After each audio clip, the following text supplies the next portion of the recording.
सभी का स्वागत है हमारे YouTube channel study with Dharmveer PD class में। फ्रेंड्स, आज हम फिर से एक नई वीडियो को लेके आ गए हैं।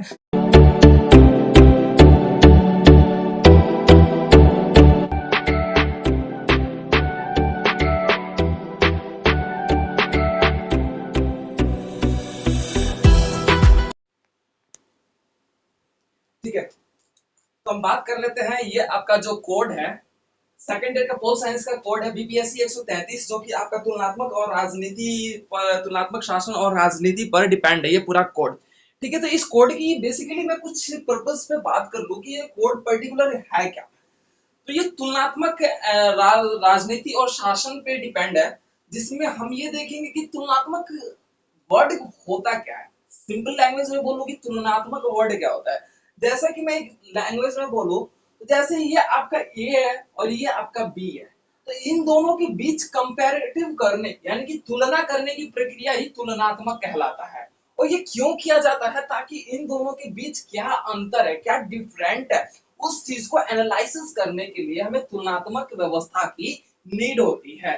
तो ये जो पूरा बेसिकली ये पर्पस, ये पूरा जो आपका टॉपिक है ना, ये इसी पे डिपेंड है। सिंपल लैंग्वेज में बोलो कि तुलनात्मक शासन और तुलनात्मक राजनीति हम पढ़ेंगे। हम शासन को सरकार बोलते हैं और राजनीति एक अलग वर्ड है। देखो, बहुत से बच्चे होते हैं जो इनमें कंफ्यूज हो जाते हैं कि भाई तुलनात्मक शासन और राजनीति का मतलब क्या होता है।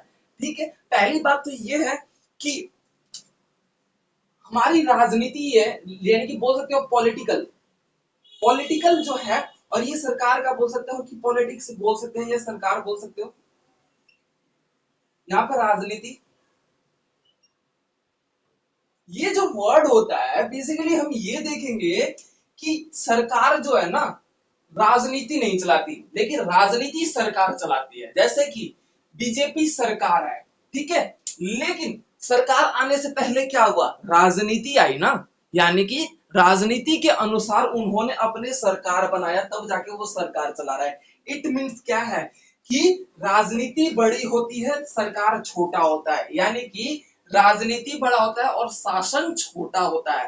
राजनीति के अंदर शासन आता है, नॉट एट ऑल की शासन राजनीति के अंदर आता है। ठीक है, इट मीन्स की समझ में आ गया कि अगर राजनीति की बात की जाए तो राजनीति क्या होता है? वो बड़ा पैमाना होता है, बड़ा स्ट्रक्चर होता है, बड़ा आप बोल सकते हो कि उसका स्वरूप होता है। ठीक है, लेकिन जो सरकार है वो राजनीति का एक अभिन्न अंग है। अभिन्न यानी कि एक अंग है, उसका एक पार्ट ऑफ बोल सकते हो कि ग्रुप है। ठीक है, तो यहां तक समझ में आ गया सभी को कि क्या है? कोई किसी को डाउट? हेलो, मेरी वॉइस आ रही है?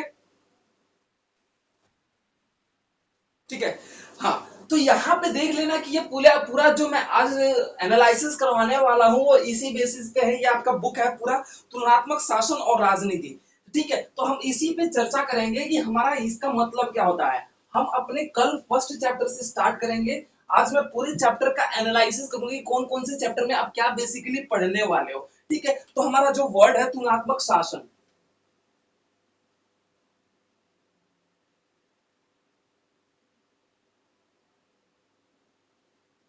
और राजनीति, ये आपका वर्ड है। ठीक है, जैसे कि मैंने आपको एक सिंपली लैंग्वेज में बता दिया कि ये ए है और ये बी है, इन दोनों के बीच हम तुलना करते हैं ताकि इनका अंतर पता चल सके। अब जैसे ए है, भाई ए ऐसे लिखा गया है, भाई बी ऐसे लिखा गया है, तो ये भी एक तुलना है ना। ए की साइज ये है और ए का साइज ये है। ए लिखने का तरीका ये होता है, बी लिखने का तरीका ये होता है। तो यही तरीके को हम जानने के लिए, एनालिसिस करने के लिए दोनों के बीच तुलना करते हैं। तो देखो, ये जो वर्ड है, अब हम बात करेंगे इस वर्ड के बीच, यानी कि तुलनात्मक शासन। तुलनात्मक शासन से अभिप्राय या फिर सॉरी तात्पर्य यह है कि जब एक देश की राजनीति व्यवस्था, सॉरी एक देश की शासन व्यवस्था या फिर सरकारी की व्यवस्था के बीच आपस में की गई तुलना को ही तुलनात्मक शासन कहा जाता है। उदाहरण के तौर पे भारत में मान लो कि बीजेपी सरकार जिस तरीके से शासन चला रही है, बीजेपी सरकार जिस तरीके से भारत में शासन चला रही है, उसके शासन की प्रक्रिया कोई अलग देश हमारे शासन से कंपेयर करता है लाइक दैट, तो वही तुलनात्मक शासन कहलाता है। क्लियर हो गया यहाँ तक सभी को? कोई डाउट?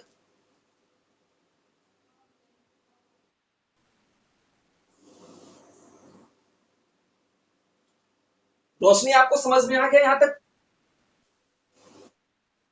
ठीक है। अब उसके बीच हम ये देखेंगे कि हमारा जो ये शासन है ना, यानी कि हम तुलना इसीलिए करते हैं ताकि हमें ये पता चल सके, जैसे उदाहरण के तौर पे सिंपल लैंग्वेज में बोलो तो आपके पेरेंट्स ही बोलते हैं, देखना वो टिंकू कितना पढ़ने में तेज है, तू अपने आप को देख, तू कहाँ पे है, उसके इतने नंबर आए, तेरे कहाँ कितने नंबर आए। पेरेंट्स तुलना क्यों करते? ताकि हमें पता चल सके कि वो हमसे तेज है या फिर कमजोर भी है, चाहे कुछ भी हो, ताकि हमें पता चल सके कि हमारा लेवल और स्टैंडर्ड कहाँ पे है। इसीलिए हम तुलना करते हैं।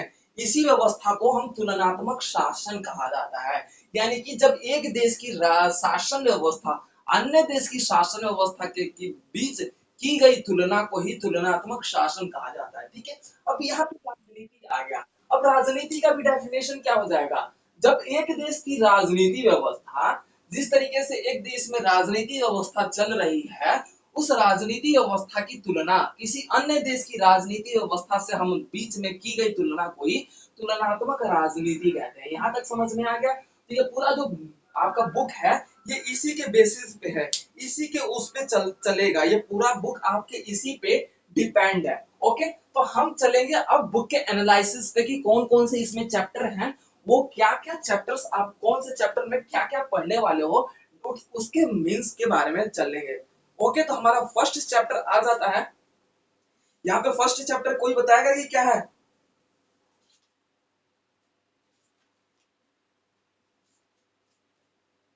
हमारा पहला आपका चैप्टर आ ही जाता है कि तुलनात्मक शासन, राजनीति और राजनीति। हमारा पहला चैप्टर यही है। पाठ की बात करें तो हमारा पहला पाठ आ जाता है तुलनात्मक शासन और राजनीति। हमारा ये आपका फर्स्ट आपका चैप्टर है।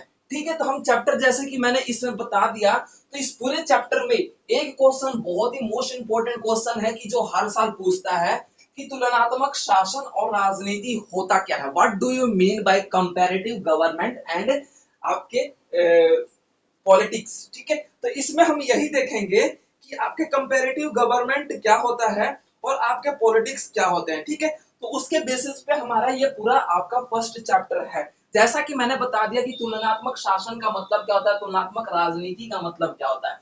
अगर तुलनात्मक शासन की जगह पे तुलनात्मक सरकार पूछता है, तो उसका मतलब शासन ही कहलाता है। ठीक है, शासन का मतलब होता है सरकार चलाने की प्रक्रिया को ही हम शासन कहते हैं। सरकार जो शासन चला रही है को शासन कहा जाता है ना। ठीक है, तो हम उसी के बेसिस पे अपना चर्चा करेंगे। तो हमारा जो आपका देखा जाता है कि हम इस बुक, इस पूरे चैप्टर में हम बात कर लेते हैं, तो यहाँ पे कुछ विद्वानों के नाम आते हैं। जैसे कि सर्वप्रथम आपके अरस्तु, अरस्तु के द्वारा, जो कि एक यूनान का दार्शनिक थे, यूनान के एक दार्शनिक रह चुके अरस्तु, उनके द्वारा ही सर्वप्रथम तुलनात्मक राजनीति शब्द को परिभाषित किया गया था। अब इसकी परिभाषा देने के लिए इन्होंने अप्रोक्स आपके 158 कंट्रीज जो है, यानी कि देश, 158 देशों के संविधान का अध्ययन करके इन्होंने तुलनात्मक राजनीति को परिभाषित किया था। जैसे कि भारत में अपना कॉन्स्टिट्यूशन है, यानी कि संविधान है। ठीक है, अब भारत के संविधान को लिया, पाकिस्तान के संविधान को लिया, अमेरिका के संविधान को लिया, ऑस्ट्रेलिया के संविधान को लिया, ब्रिटेन के संविधान को लिया, चीन के संविधान को लिया, सभी देशों के संविधान, यानी कि 158 देशों के संविधान उन्होंने उठाया था। तब जाके उन्होंने तुलनात्मक राजनीति को परिभाषित किया था। तो इसी व्यवस्था को सबसे पहले जो विद्वान हुए जिन्होंने तुलनात्मक राजनीति को परिभाषित किया, वो कौन थे? अरस्तु। क्लियर है? यहां तक सभी को क्लियर हो गया? हेलो। हाँ, तो यहाँ पे आप लोग नोट डाउन करते जाएंगे, जो जो मैं पॉइंट बोलते जाऊंगा, लाइक डेट नेम वगैरह हो गए, तो आप लोगों को नोट डाउन करना है। तो आप लोग अच्छे से क्लियर कर लेना ताकि आपके जो भी है डाउट्स वगैरह क्लियर हो जाए। उसके बाद आपका देखा जाता है कि फाइनर भी यहाँ पे आपके आते हैं, और उसके बोल सकते हैं कि यहाँ पे फाइनर के द्वारा भी अरस्तु के विचारों को आगे बढ़ाया गया था। फाइनर यानी कि फाइनर भी एक विद्वान हुए जिनके द्वारा अरस्तु के विचारधारा को आगे बढ़ाने का प्रयास किया गया था। ठीक है, अब उसके बाद क्या हुआ कि अरस्तु ने 158 देशों के अध्ययन तो किए, लेकिन उनके विचारों को थोड़ा परिवर्तनशील करते हुए कुछ अलग अलग विद्वानों ने भी अपना समर्थन देने का प्रयास किया गया था, जिसके तहत हमने तुलनात्मक राजनीति का मुख्य अवधारणा को आगे बढ़ाने का प्रयास किया गया था। ठीक है, 19वीं से 20वीं शताब्दी या फिर सदी के तहत हमारा जो तुलनात्मक राजनीति वर्ड है, इसको बड़े पैमाने पे विश्व में सबसे ज्यादा विख्यात करने लगा, मतलब पॉपुलर हो चुका था। ठीक है, सिंपल लैंग्वेज में बोलो तो ये पॉपुलैरिटी इसकी बढ़ चुकी थी। अब इसके कारण क्या हुआ कि जो तुलनात्मक राजनीति का जो पर्टिकुलर लैंग्वेज था, तुलनात्मक राजनीति होता क्या है, उस लैंग्वेज को सभी देशों ने अपनाना शुरू कर दिया, ताकि हम अपनी देश की राजनीति व्यवस्था को बेहतर कर पाए। अब जैसे कि बात कर लेते हैं कि हम कंपेयर क्यों करते हैं, यहाँ पे हम तुलनात्मक राजनीति को छोड़ दो, कुछ और व्यवस्था के कारण भी हम कंपेयर क्यों करेंगे, ताकि हमें पता चल सके भाई कि सामने वाला हमसे कितना बेटर है। जब सामने वाले से छोड़ो, हमारा जो व्यवस्था है, हमारा उस तरीके से हमारा किस व्यवस्था में हम उनसे कम है। जैसे कि मान लो कि फॉर एग्जांपल हम दो भाई, तो मैं अपने भाई से कंपेयर क्यों करूंगा कि मेरा बड़ा भाई जॉब कर रहा है तो मुझे भी करना चाहिए। ठीक है, ये इंप्रूवमेंट है, यानी कि पॉजिटिविटी बोल सकते हो कि कंपेयर। ठीक है, अब उस सिचुएशन में क्या है, एक सेकंड, अब उस सिचुएशन में क्या है कि आपका पर्टिकुलर हम कंपेयर इसीलिए करते हैं ताकि हमारे अपनी कमियों के तथा हम अपने आप में और ज्यादा इंप्रूवमेंट लाने के लिए हम तुलना करते हैं। ये तुलना इसीलिए किया जाता है ताकि हमारे देश का इकोनॉमिकल सिस्टम का जो डेवलपमेंट है उसको इंक्रीज किया जा सके। ठीक है, इसीलिए हमारा तुलनात्मक राजनीति जो है 19वीं से 20वीं शताब्दी के दौरान बड़े पैमाने पे हर एक देशों ने अपनाना शुरू कर दिया, और इन विद्वानों ने भी अपनी व्यवस्था में और ज्यादा विख्यात करते हुए इनके कंपेयर करने की जो सिस्टम था ना, उसे और ज्यादा पॉपुलैरिटी में अपनाया जाने लगा। तो ये फर्स्ट जो चैप्टर है आपका पर्टिकुलर तुलनात्मक शासन और तुलनात्मक राजनीति, इसी बेसिस पे है। ठीक है, तो ये था, मैं आप लोगों को चैप्टर के एक इंट्रो के रूप में आपको हर एक टॉपिक क्लियर करवा रहा हूँ। बाकी हमारी जो नेक्स्ट सेशन में इसकी क्लास होगी, उसको हम डिफाइन के यानी कि बोल सकते हो डीप में स्टडी करेंगे पर आपके चैप्टर के अकॉर्डिंग। ठीक है, तो हमारा अब फर्स्ट चैप्टर कल कंप्लीट होता है। अब बात कर लेते हैं हम सेकंड चैप्टर में, तो हमारा सेकंड चैप्टर का जो नाम है उसके बारे में बात कर लेते हैं। ठीक है, हमारा तुलनात्मक हमारा सेकंड चैप्टर है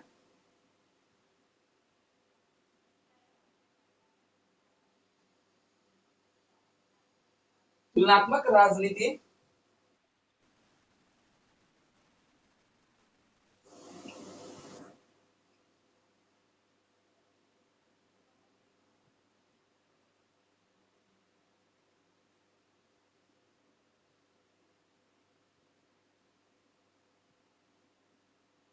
ठीक है, तो हमारा सेकंड चैप्टर है जो आपका देखा जाएगा कि तुलनात्मक राजनीति विश्लेषण की विधिया के बारे में हम चर्चा करेंगे कि तुलनात्मक राजनीति का विश्लेषण हम किस तरीके से कर पाते हैं।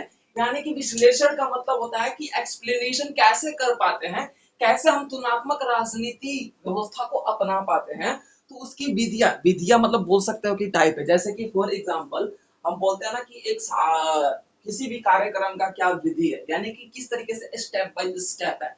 तो हम सेकंड चैप्टर में यही देखेंगे कि जो राजनीति व्यवस्था हम तुलना कर रहे हैं उसमें कौन कौन सी विधियां हैं। तो उन विधियों के बारे में, उन पद्धतियों के बारे में हम चर्चा करेंगे, और इसमें कुछ ऐसे विधियां भी पढ़ेंगे जो पर्टिकुलर हमें तुलनात्मक राजनीति को अपनाने में महत्वपूर्ण भूमिका निभाता है, या फिर बोल सकते हो कि उसकी जो इम्पोर्टेंस है वो महत्वपूर्ण देखने को मिलता है। ठीक है, तो इसमें आपका पर्टिकुलर ये देखने को आएगा कि कुछ विद्वानों के द्वारा इन विधियों को पॉपुलैरिटी दी जाती है, या फिर इन विद्वानों के द्वारा ही इन विधियों को अपनाने का प्रयास किया जाता है। जैसे कि हमारा सांख्यिकीय विधिया भी आएगा, हमारा बोल सकते हो कि प्रयोगात्मक विधिया भी आएगा। ठीक है, तो ये सारी बातें, इन विधियां यानी कि पद्धति और विधिया दोनों का मतलब एक ही है, दोनों का तर्क का मतलब एक ही है। तो इनके बारे में आप सेकंड चैप्टर में पढ़ेंगे। तो हम सेकंड चैप्टर में अब तुलनात्मक राजनीति के साथ साथ हम यानी कि हम तुलनात्मक राजनीति के डेफिनेशन के साथ साथ उनकी विधियां को पकड़ के चलेंगे। फॉर एग्जाम्पल हम पहले पढ़ रहे थे कि भाई खाना कैसे बनाना होता है, एक सिंपल लैंग्वेज में उदाहरण दो तो, यानी कि पहले हम पढ़ रहे थे कि खाना कैसे बनाना होता है। फर्स्ट चैप्टर में इट मींस पढ़ा कि तुलनात्मक राजनीति क्या होती है, इट मींस कि खाना कैसे बनाना। एक एग्जांपल दे रहा हूँ ताकि समझ में आ सके कि क्या मैं बोल रहा हूँ। ठीक है, अब हम सेकंड चैप्टर में पढ़ेंगे कि तुलनात्मक राजनीति का मतलब क्या होता है और इसे कैसे देख सकते हैं, कैसे अपना सकते हैं। तो अब हम सेकंड चैप्टर में क्या पढ़ेंगे कि खाना बनाने के तरीके क्या होते हैं। समझ में आ गया? एवरीवन गॉट दिस पॉइंट कि मैं क्या कह रहा हूँ? हाँ, तो यहाँ पे हम सेकंड चैप्टर में तुलनात्मक राजनीति विश्लेषण की विधियां ही पढ़ेंगे। तो इसमें भी कुछ विद्वान आ जाएंगे, जैसे आपके अरस्तु के विचारधारा को यहाँ पे थोड़ा बहुत चेंज किया जाता है। अरस्तु के विचारधारा को यहाँ पे थोड़ा बहुत परिवर्तन किया जाता है। जैसा कि मान लो कि मैं ही पढ़ा रहा हूँ, अगर इसी टॉपिक को यहाँ पे मान लो कि गीता है या फिर और भी स्टूडेंट बहुत अच्छे हैं, अब जैसे कि मैं गीता से ही पूछूं कि गीता मैंने जो पढ़ाया उसी चीज को लेक्चर दो, तो गीता अपने पॉइंट ऑफ व्यू के अकॉर्डिंग लेक्चर देंगे ना। ठीक उसी तरीके से अरस्तु ने जो परिभाषा दे दिया, उस परिभाषा में कुछ अलग उन्होंने भी अपनी विचारधारा को ऐड किया, यानी कि उनके विचारधारा में धीरे धीरे धीरे परिवर्तन आया, यानी कि चेंजेस आए। तो हम चैप्टर नंबर सेकंड में उन चेंजेस के बारे में भी पढ़ेंगे। Everyone got in this point?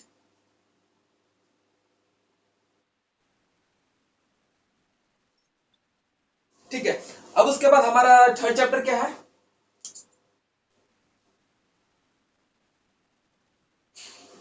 सत्ता।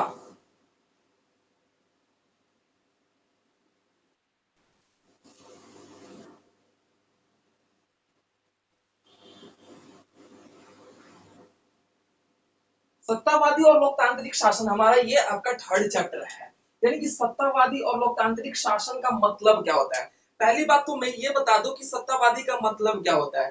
ठीक है, तो सत्तावादी का मतलब होता है यानी कि अपनी खुद की सत्ता। जैसे कि मान लो कि मैं यहाँ पे आप पे ऊपर सत्ता चला रहा हूँ। सत्ता का मतलब ये होता है कि यहाँ पे क्या होता है ना कि पर्टिकुलर एक शासन होता है, एक व्यक्ति का भी हो सकता है, एक सरकार का भी हो सकता है। वो सरकार अपने अनुसार ज्यादा कार्य कर रहा हो, वो लोगों के भावनाओं को ध्यान में ना रखकर कार्य कर रहा हो, वो आपका सत्तावादी है। सत्तावादी का मतलब यह है कि लंबे समय तक, जैसे कि आपका देखा जाता है कि कांग्रेस सरकार सत्ता में लंबे समय तक रही, तो हम कई बार बोलते भी हैं कि कांग्रेस सरकार है ना, कांग्रेस जो पार्टी थी वो सत्तावादी या फिर सत्तावादी व्यवस्था के रूप में रही है। क्यों? क्योंकि देखो सत्तावादी का मतलब ही क्या होता है कि भाई हम अपने कार्य को प्रायोरिटी ना देते हुए हम अपने आपको सरकार सरकार में बनाए रखने की भावना को ही सत्तावादी शासन कहते हैं। तो हम इसमें यही देखेंगे कि सत्तावादी क्या होता है। सत्तावादी से हमारे जो लोकतंत्रीय व्यवस्था है उसमें क्या क्या बदलाव आया।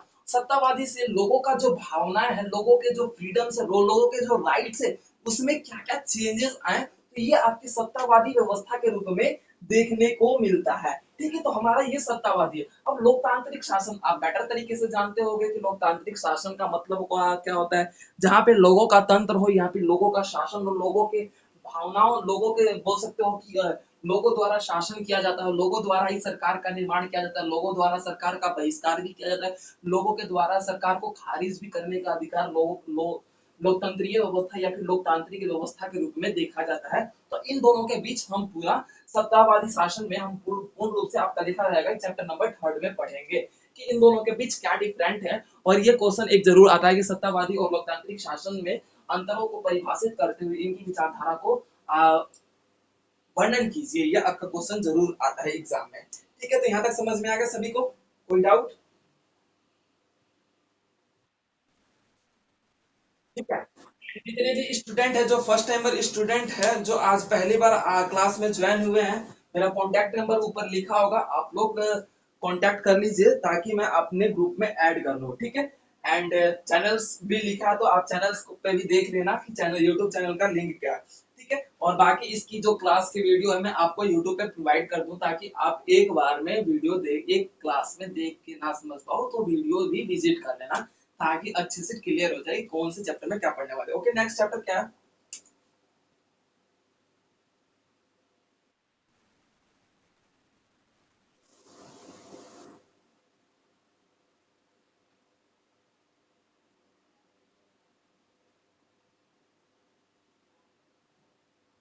नागरिक और सैन्य शासन, यानी कि सिटीजनशिप एंड बोल सकते हैं कि आप बोल सकते हो कि यहाँ पे हम सिटीजन व्यवस्था भी देखेंगे और सैन्य शासन व्यवस्था भी देखेंगे। सैन्य शासन व्यवस्था का मतलब होता है सैनिक, जैसे कि आपके आर्मी हो गया, चाहे आपके बोल सकते हो नेवी हो गई, या फिर बोल सकते हो तीनों सेनाएं। तीनों सेनाएं का मतलब है कि जल, स्थल और आपके वायु जो भी है, ठीक है। तो उन रूप में आपका सैन्य शासन कहलाता है। अगर उनके द्वारा सरकार चलाया जाने लगता है तो उन्हें सैन्य शासन।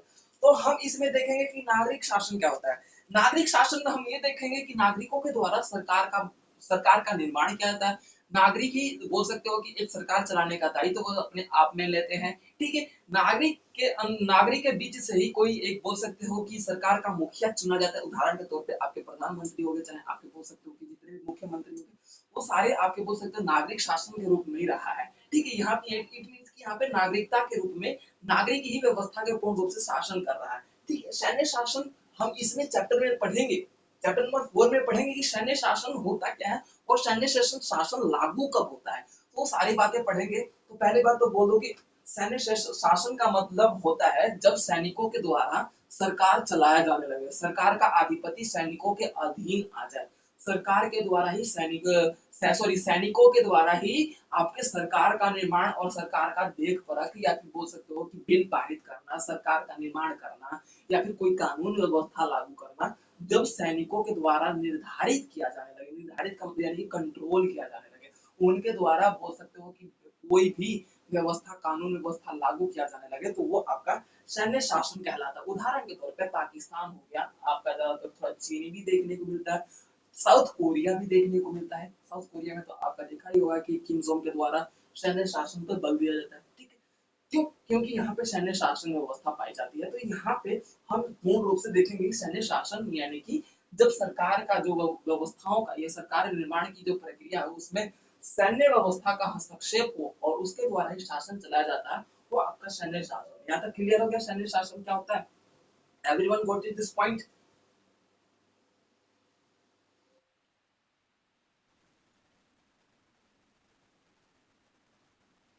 हाँ हाँ, मैं इस क्लास की वीडियो सारे सेकंड ईयर क्लास की तो वीडियो मैंने अपलोड ही तो बस अब आपको क्लास समझाने के लिए मैं पढ़ा रहा हूँ गीता। अदरवाइज ये है कि जो मेरे यूट्यूब चैनल पे तो जो वीडियो है उन्हीं वीडियो को देख लोगे तो आपका सेकंड ईयर क्लियर हो जाएगा विद 90 मार्क्स के अकॉर्डिंग।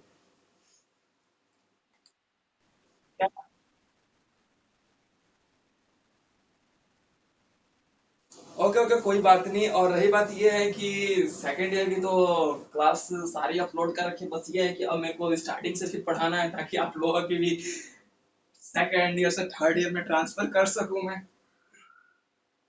ठीक है। तो हम उसके बाद चर्चा करेंगे इसमें क्या है सैन्य शासन।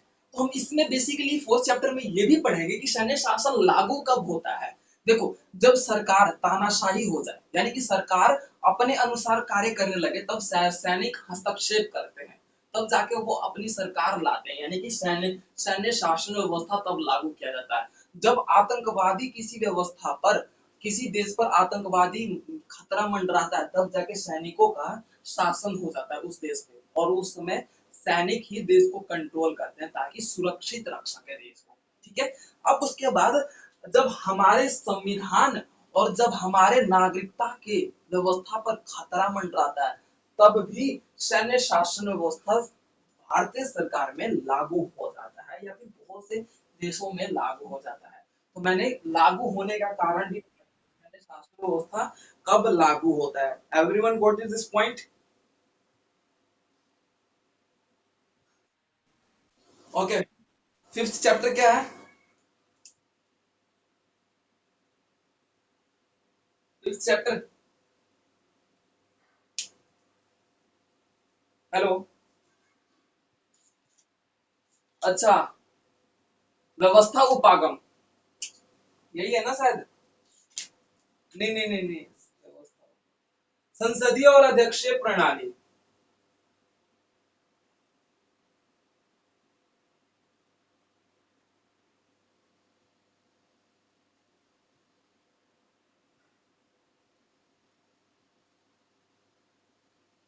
देखो, संसदीय और अध्यक्षीय व्यवस्था, या फिर अध्यक्षीय व्यवस्था लिख लो यहाँ पे, या फिर प्रणाली भी लिख सकते हो।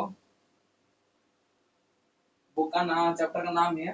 मेरी वॉइस आ रही है क्लियर सभी को?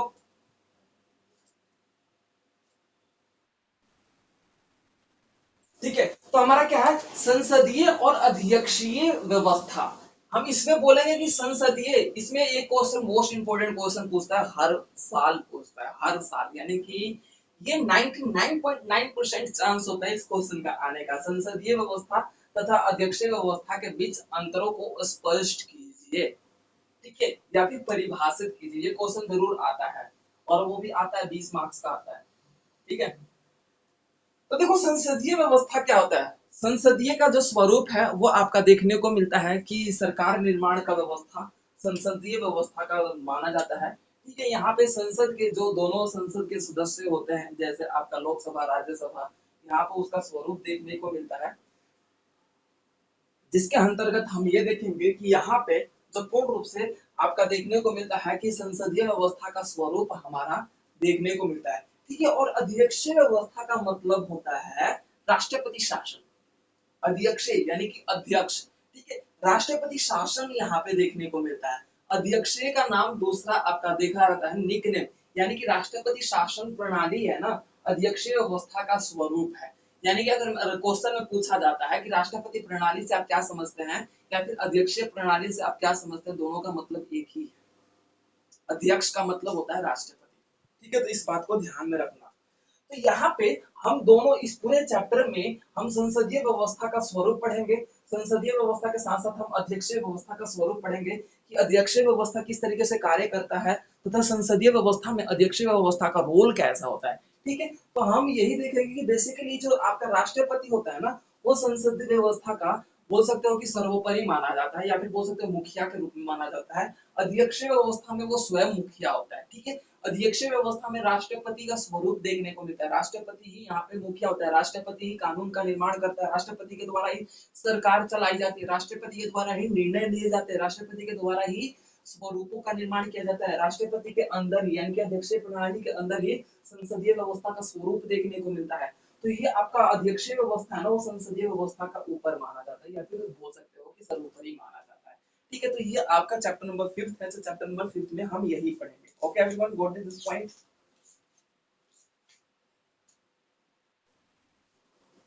अब उसके बाद हमारा अगला चैप्टर आ जाता है, चैप्टर नंबर 6। चैप्टर नंबर 6 क्या है, संघीय संघीय और एकात्मक व्यवस्था।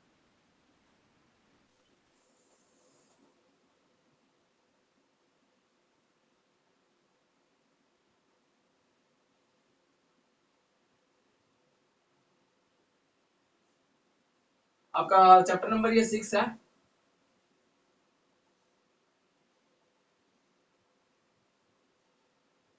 संघ, यहाँ पे देखो संघ का निर्माण किया जाता है, देखो नाम से है ना, संधि विच्छेद करके भी समझ सकते हैं कि यहाँ पे बेसिकली है क्या।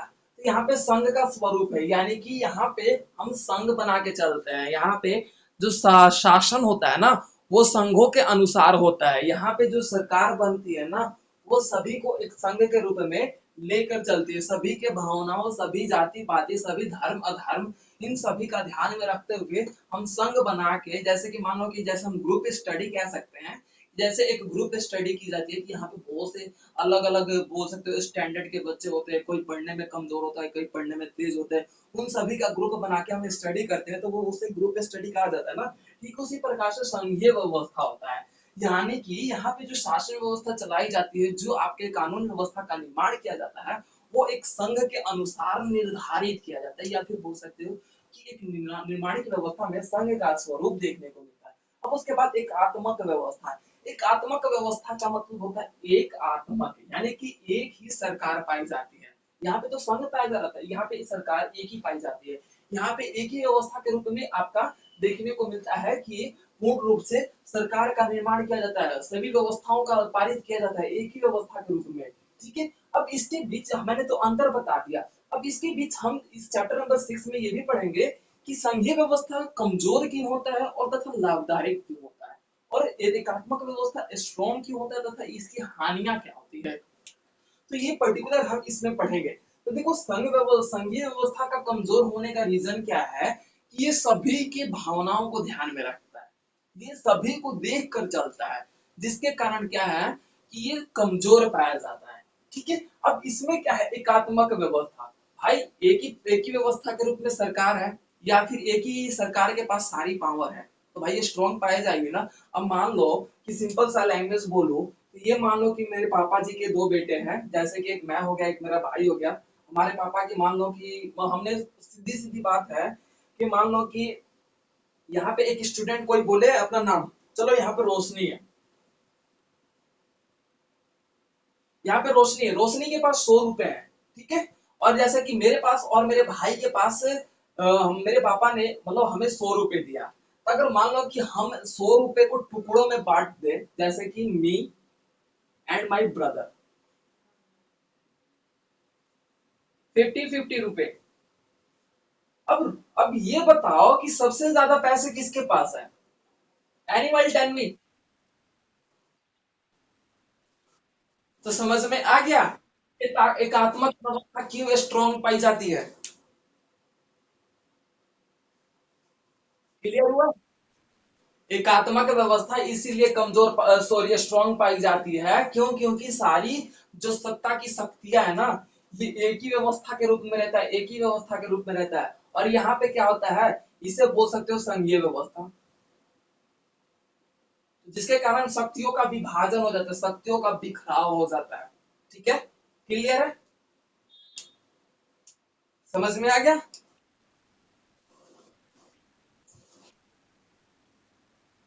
ठीक है। अब उसके बाद अगला चैप्टर क्या है?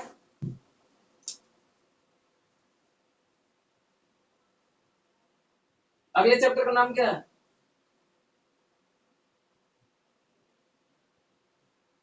Animal tell me.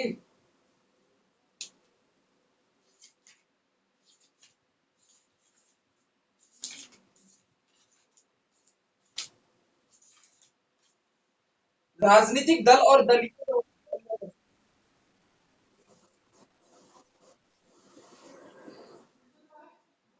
राजनीतिक दल और दल व्यवस्था, दल व्यवस्था या फिर दलीय व्यवस्था है। ठीक है। अब देखो इसमें राजनीतिक दल का मतलब क्या होता है? यानी कि दल एक ग्रुप बोलते हैं, जैसे कि बोल सकते हो कि आपने सुना होगा नरम दल और गरम दल, सॉरी, नरम दल और गरम दल। जैसे कि जब हमारा भारत आजाद नहीं हुआ था ना, तो उस समय एक नरम दल और गरम दल चल रहा था ना, कि एक बोल सकते हो कि आजादी के लिए नरम दल था। नरम दल जैसे कि आपके महात्मा गांधी को बोला गया। ठीक है। अब उसमें क्या था कि दो दल थे, यानी कि दो ग्रुप थे। तो इसमें क्या है कि राजनीतिक दल, यानी कि राजनीति व्यवस्था के अनुसार अलग अलग पार्टियों का जो समूह है, उसी को राजनीतिक दल कहा गया। जिसके अंतर्गत हम ये देखेंगे कि जिसमें आपका पूर्ण रूप से यहाँ पे सरकारी की व्यवस्था का जो स्वरूप है, वो आपका जो राजनीति व्यवस्था का स्वरूप है, अलग अलग दलों के रूप में निर्माण किया जाता है। अलग अलग दल ही यहाँ पे पूर्ण रूप से स्वरूप अपना तैयार करते हैं। ठीक है। उसके बाद आपका ये देखने को मिलता है कि राजनीतिक दल के द्वारा ही सरकारी की व्यवस्था को पूर्ण रूप से निर्माणित रूप में लागू किया जाता है। ठीक है। अब इसके बाद हमारा दल व्यवस्था। देखो ये जो दल व्यवस्था है और राजनीतिक दल है, दोनों में अंतर क्या है? जो दल व्यवस्था हमें देखने को मिलता है कि वो कानून के अनुसार ना चलता हो, राजनीति के अनुसार ना चलता हो। भाई दल तो कुछ भी हो सकता है ना। जैसे कि हम बोल सकते हो कि आपका मुस्लिम दल भी बोल सकते हैं, या फिर बोल सकते हैं कि अलग अलग दो जो दल हैं, जैसे कि हिंदू दल भी है आपका, बोल सकते हो सनातन दल भी है। जितने भी ये सारे दल हैं, इट मीन्स क्या है कि एक पर्टिकुलर एक ग्रुप है, ये एक ग्रुप है। लेकिन राजनीतिक दल क्या है? राजनीति व्यवस्था को चलाने का एक प्रक्रिया है, एक जरिया है, वो हमारा राजनीतिक दल कहलाता है। क्लियर हो गया? एवरीवन क्लियर है?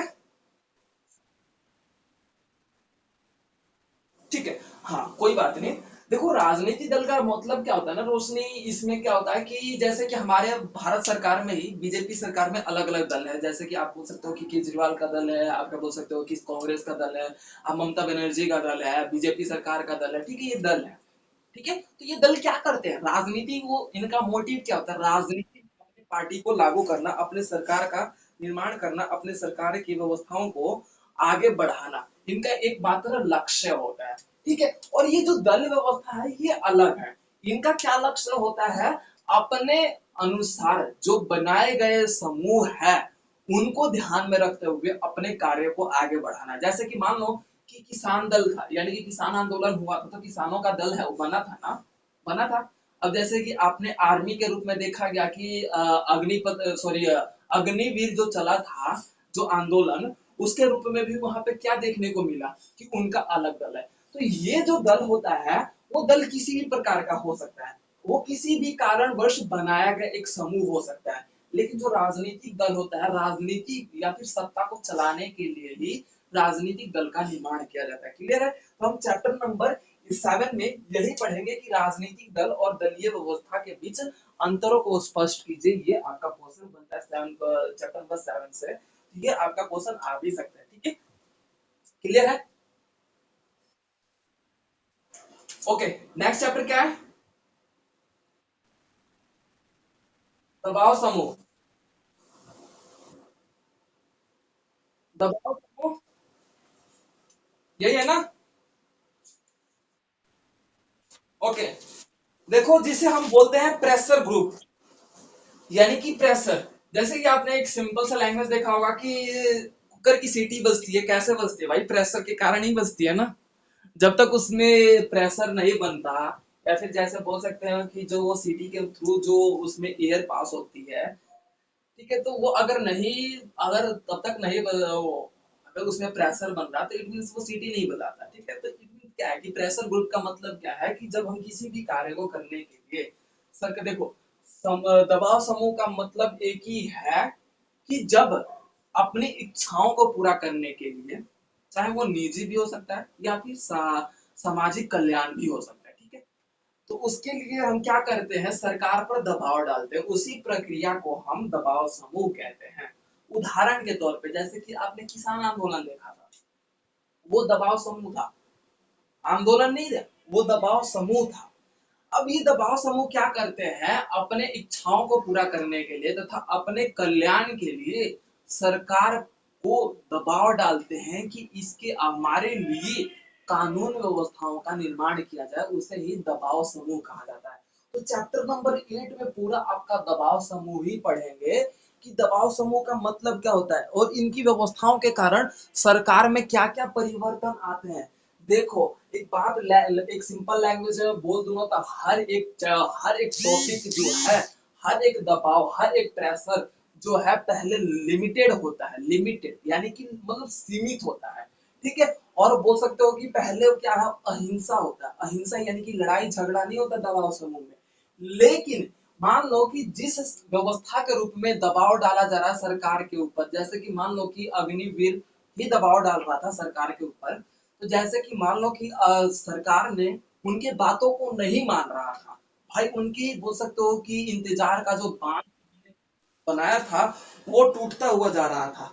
ठीक है, अब वो जो उनका बांध है टूटा और उन्होंने क्या किया, अहिंसा से हिंसा में बदल दिया, यानी कि रेलों को जला दिया, सरकारी प्रॉपर्टी को नुकसान करने लगे। तो इट मीन्स क्या है, दंगे फसाद करने लगे। इट मीन्स क्या है कि दबाव समूह पहले अहिंसा के रूप में शुरू होता है, तब जाके वो हिंसा का रूप तब धारण कर लेता है, जब वो आपका देखने को मिलता है कि वो सरकार के द्वारा जो है उनके लिए निर्णय नहीं बनाया जा रहा, उनके लिए कानून व्यवस्था का निर्माण नहीं किया जा रहा। इसीलिए क्या है, सरकार का जो स्वरूप है पूर्ण रूप से उसको बदलते हुए वो अहिंसा से हिंसा करने लगते हैं, यानी कि दंगे फसाद करने लगते हैं। तो ये चैप्टर नंबर 8 में पढ़ेंगे कि दबाव समूह क्यों आवश्यक है, अपने निजी स्वास्थ्य और तथा अपने निजी तथा निजी सोच व्यवस्थाओं को पूरा करने के लिए भी हम दबाव समूह का स्वरूप देख सकते हैं। ठीक है, क्लियर हो गया।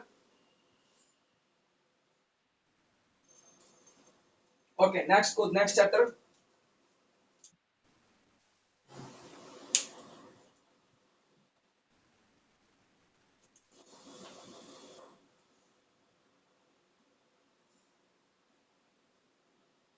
चुनावी प्रक्रिया। ओके, तो इसमें हम ये देखेंगे कि चुनावी प्रक्रिया होता क्या है। चुनावी व्यवस्था जिस तरीके से हमारा किसी सरकार व्यवस्था को चुनने की एक प्रक्रिया होती है, जिसमें हम पूर्ण रूप से देखेंगे कि चुनावी प्रक्रिया के माध्यम से हम अपने स्वरूप का निर्माण देख सकते हैं, या फिर चुनावी प्रक्रिया के माध्यम से हम किसी सरकार को चुनकर सत्ता में लाते हैं, या फिर किसी उम्मीदवार को चुनकर लाते हैं, उसके द्वारा ही सरकार का निर्माण किया जाता है, उसके द्वारा ही सरकार को चलाया जाता है।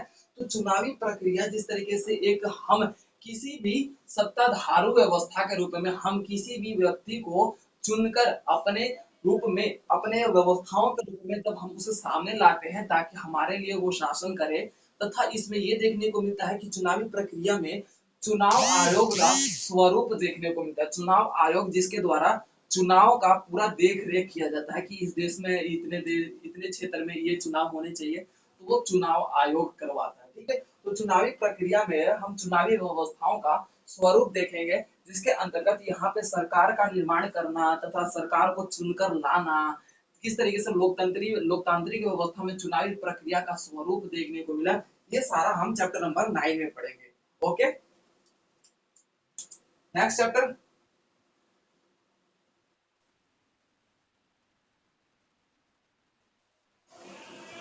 विकसित और अविकसित।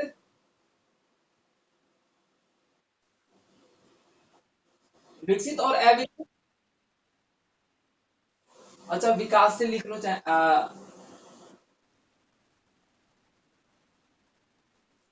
हाँ, विकासशील राज्यों में।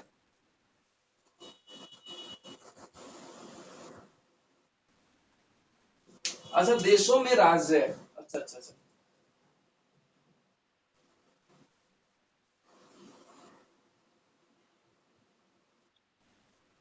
ठीक है, अब देखो क्या है कि विकसित और विकासशील देशों में राज्य। पहली बात तो यह है कि एक सिंपल लैंग्वेज में बोलूं तो इसमें दो चीज पकड़ के रखना। आपको पता होना चाहिए कि विकसित का मतलब क्या होता है और अविकसित का मतलब क्या होता है। सिंपल लैंग्वेज में बोलो तो विकसित का मतलब क्या होता है। अब विकसित का मतलब मैं बोलूं, ठीक है, और विकासशील।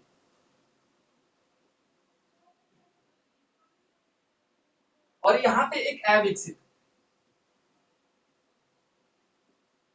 ये तीन स्ट्रक्चर में बना दिया। देखो, कुछ पॉइंट्स मैं बता रहा हूं कि इनका मतलब क्या है। शिक्षा, चिकित्सा,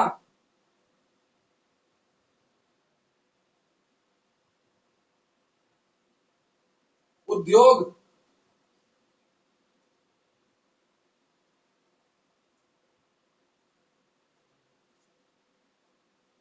सड़क,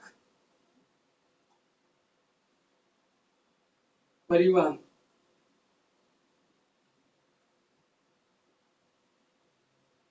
ठीक है, एक उदाहरण के तौर पे मैं आपको सिंपल लैंग्वेज में बता दूं तो विकसित राज्य, विकसित देश का मतलब क्या होता है, जहां पर शिक्षा व्यवस्था अत्यधिक बेटर पाई जाती है, चिकित्सा यानी कि हेल्थ मेडिकल फैसिलिटीज जो है वो बेटर पाई जाती है, चाहे वो हॉस्पिटल के एंगल में होता है चाहे आपकी चिकित्सा के एंगल।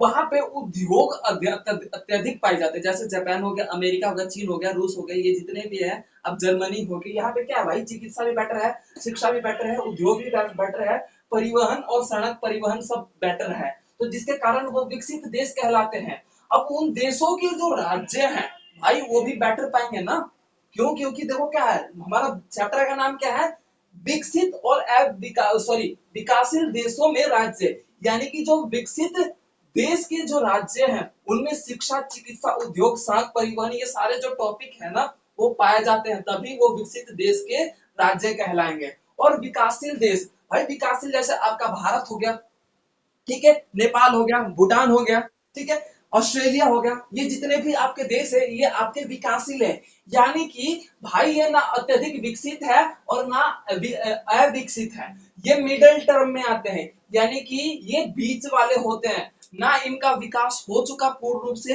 ना ये बोल सकते हो कि अविकसित है।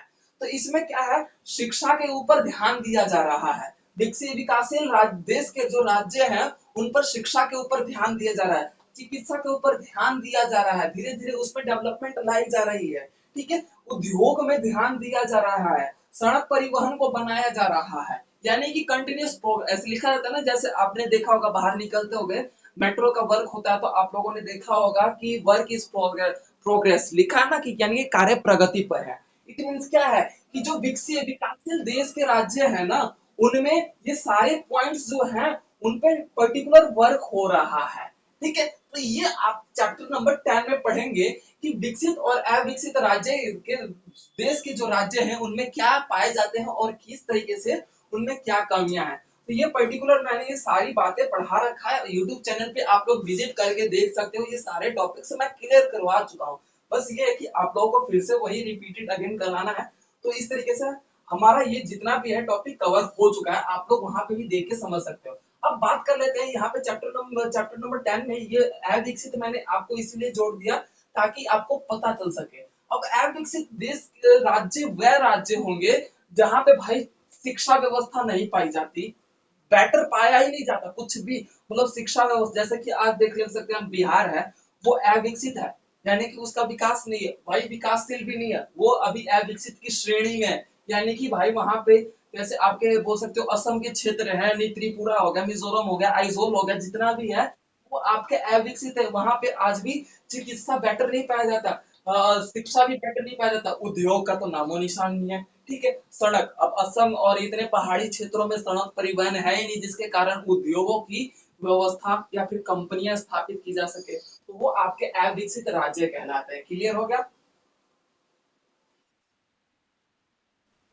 ओके, नेक्स्ट चैप्टर क्या है?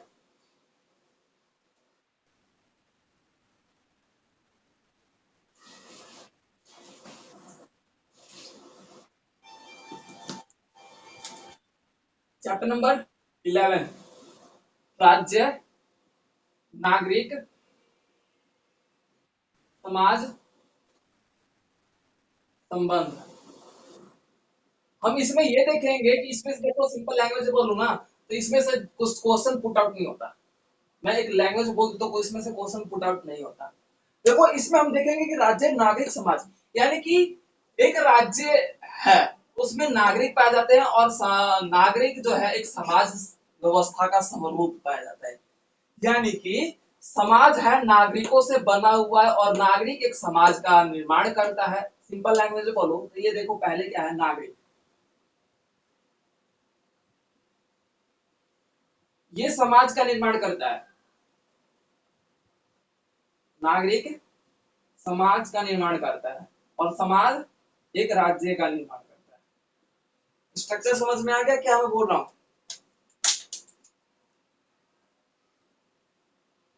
Everyone got is this structure.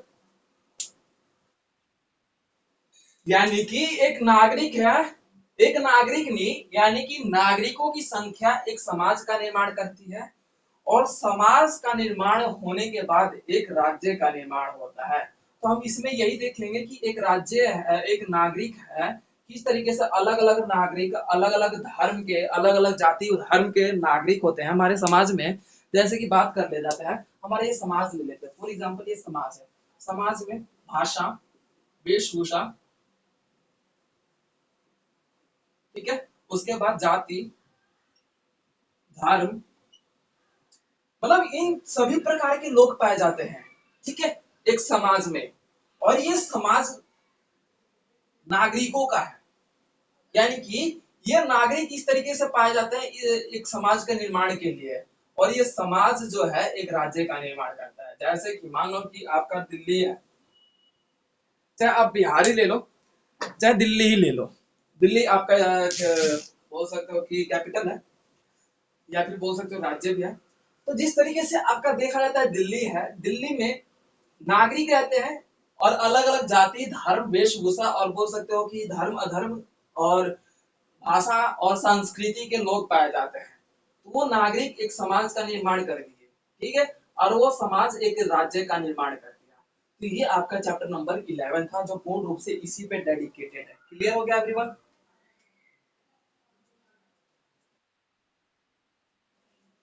इसमें से क्वेश्चन पुट आउट नहीं होता, सिंपल लैंग्वेज में बोलो तो इसमें से क्वेश्चन पुट आउट नहीं होता। आपका क्वेश्चन पुट आउट होने का जो जरिया है ना, वो आपका चैप्टर नंबर 10 तक ही पुट आउट होता है। नेक्स्ट चैप्टर क्या है? नेक्स्ट चैप्टर का नाम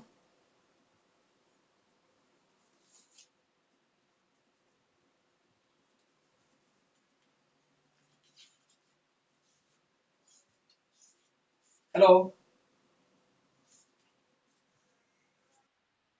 नेक्स्ट चैप्टर का नाम वैश्वीकरण के युग में राज्य।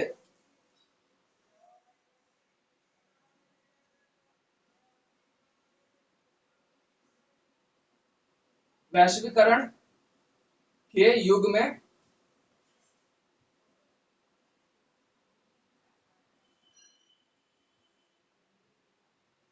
देखो क्या है, चैप्टर नंबर 12 है आपका वैश्वीकरण के युग में राज्य।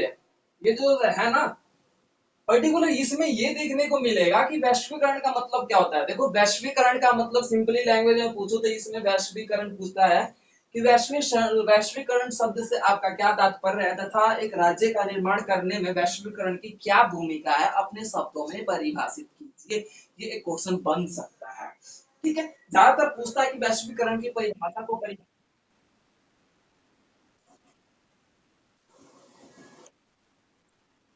ग्लोबलाइजेशन, ठीक है, जिसे हम सिंपल लैंग्वेज में इसका जो दूसरा नाम है वो आपको पूछता है भूमंडलीकरण। कि भूमंडलीकरण शब्द को परिभाषित कीजिए। भूमंडलीकरण का मतलब ही वैश्वीकरण होता है, ठीक है। इंग्लिश में इसे ग्लोबलाइजेशन बोला जाता है, ठीक है। तो ये जो वैश्वीकरण का मतलब क्या होता है कि जब पूरे विश्व का एकीकरण की प्रक्रिया को ही वैश्वीकरण कहा जाता है। ये एक सिंपल परिभाषा है। यानी कि विश्व के सभी देश जब एक दूसरे से संबंध बनाते हुए अपनी जरूरतों को पूरा करने यानी कि नीड्स को पूरा करने के लिए जब एक दूसरे के करीब आ जाते हैं और अपना विकास करने लगते हैं तो उसे ही वैश्वीकरण कहा जाता है, ठीक है। तो वैश्वीकरण के युग में आपके राज्य का मतलब यह है कि धीरे धीरे हर एक देश एक दूसरे के करीब आते हुए अपने बेटर तरीके से अपना विकास करा। उदाहरण के तौर पे आप भारत को देख सकते हैं। भारत क्या है, रूस के साथ संबंध बनाता है, बहुत अच्छा है इसका संबंध, ठीक है। तो भारत क्या है, रूस के साथ या फिर इजराइल हो गया या फिर बोल सकते हो यूक्रेन हो गया, ठीक है, जर्मनी हो गया, ठीक है, जापान हो गया, इस तरीके से आपके हथियार खरीदता है भारत उन देशों से। तो क्या है, संबंध बना रहा है ना, यानी कि उसके साथ जुड़ रहा है ना। तो इस स्थिति में क्या है, अपना डेवलपमेंट डेवलप कर रहा है।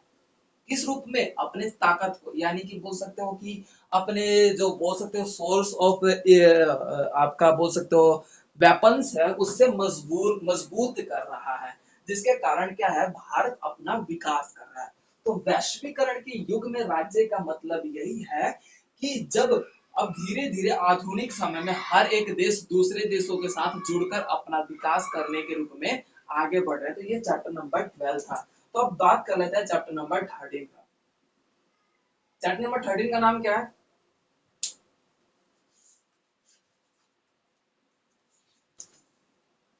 राज्य की प्रकृति पर तुलनात्मक बहस, यही है ना।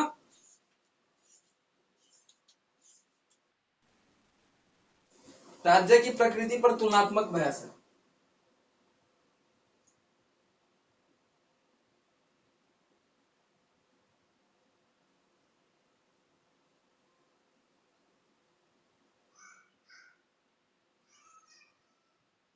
राज्य की प्रकृति पर तुलनात्मक बहस का मतलब होता है कि जो हमारे राज्य है उसकी प्रकृति, उसकी स्वरूप क्या है। भाई जैसे बात कर लो कि